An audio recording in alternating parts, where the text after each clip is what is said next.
let's talk about some of the thresholds that drive what makes one polygon different from another.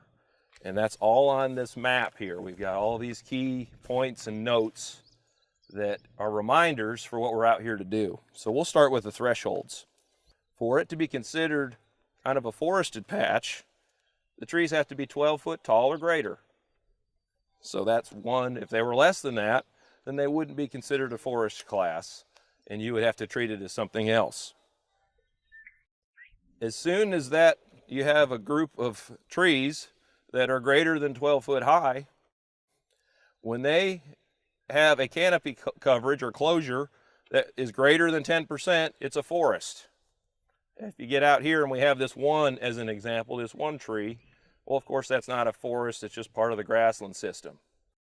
For shrubs, 33%. Once we get a density of 33% of the canopy is shrubs, it goes into what we would consider more of the shrub category, and you would need to treat it as an independent polygon. All right, now with vegetative classes on the ground, we've got three key categories. We've got grass, forbs, and mixed. If it's dominated by grass, you would map it.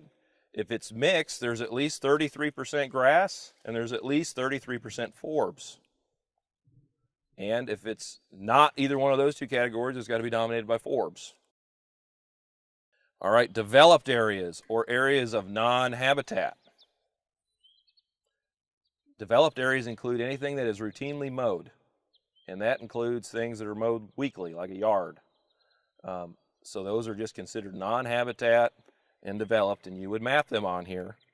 Actually, on our map, we can see a pond. That would be mapped as non-habitat. Mapping roads. Map roads ditch to ditch. So that includes, mowed right-of-ways and things like that are just mapped as a single road. Now here's a big one that you'll pick up, bare ground.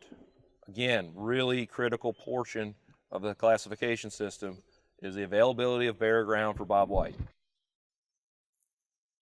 You can have exactly the same vegetation structure visually out here at your point, but for example, if half of this field was burned and half of it wasn't, you would have a difference with the exact same vegetative structure of bare ground. And you need to map that difference when you're in the field. And hopefully you would see a difference vegetatively in the field. If you burn a native grass forb community, you'll probably see a flush of annuals that will look different, and you'll have bare ground with it. So there should be some other cues out there, but just keep in mind that it is possible, particularly if somebody just dissed it lightly. Maybe didn't change the plant community, but may have changed the bare ground composition underneath.